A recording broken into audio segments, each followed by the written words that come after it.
All right, for some good news now, the eThekwini Municipality has reopened beaches. It was forced to close various beaches last month after high levels of E. coli were found in the water. The closures affected business and tourism as the festive season was in full swing. Let's get the latest now from our reporter Lethiwe Mdluli, who is at one of the beaches, I believe. Lethiwe, just tell us, I see there seems to be a cleanup there behind you. What are people doing?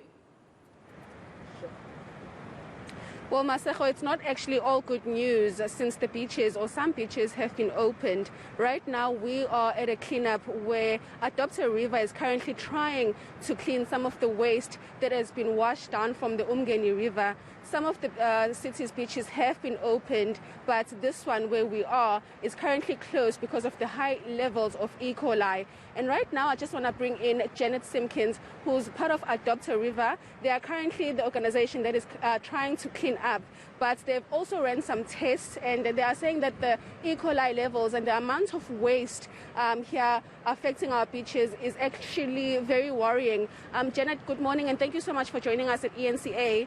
I know that you have been doing this for quite some time, for years now, and more recently you have been conducting some tests to find out exactly how the amount of waste on our river is. Take us through that. Sure. So last year we started with just simple E. coli testing. We were very concerned. We'd had reports of people getting sick, recreational users of this river. I sit as chair of the Lower Umgeni Catchment Management Forum, and we've recently met and we've been sharing some quite shocking results with eThekwini. And engaging with them. We know that there are issues along this river. There are problematic pump stations. We have a wastewater treatment works along this catchment. What happened over the December period, reported first by Durbanites Against Plastic Pollution, from the 31st of December, an unprecedented black discoloration of water, unlike we see now with a bit of the rain and bringing sediment and brown muddy waters down. There was actually a black color to the water.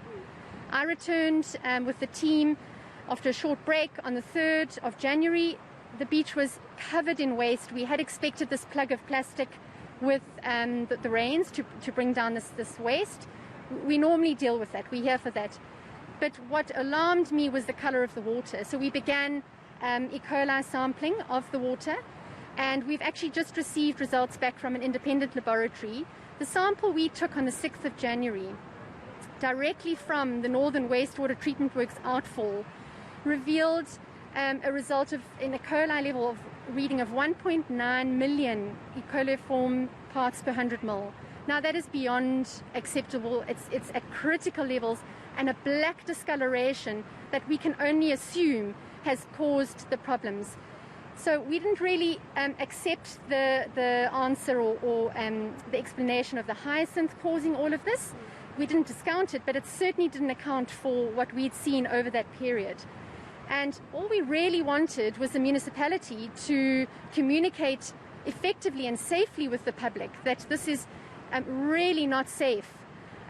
We are continuing with our testing. We are expecting a full set of water sampling tests from the next day, the following day. And unfortunately, that water outfall or that outfall pipe is still discharging as of yesterday. So we are monitoring the situation.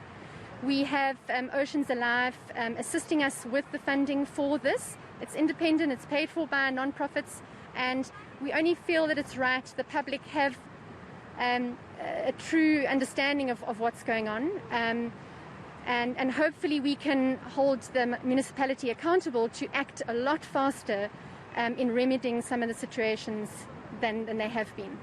You just spoke about the public knowing exactly what is happening, and currently there are some beaches that are open and those people are bathing there. This one is not open, unfortunately, but what do you think about people not knowing exactly what's happening and them just using our beaches openly? Well, it's quite hard to close one beach and not the next, because the flow of water is natural. It doesn't stay stagnant in one area.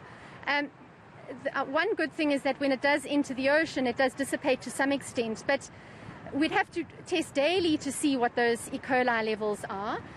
With rivers breaking into the ocean and bringing sediment and whatever's happened upstream in, it's generally not a good idea to swim. And we'd like to think that the lifeguards on the beaches have been notified and are warning the public about the risk. I'm not saying that every single beach is contaminated. I'm saying that when the rains come down, and certainly what the municipality has now come out to say, that they have had vandalism. It's actually an ongoing, continual issue of vandalism at some of the pump stations. So this has been going on for a great length of time.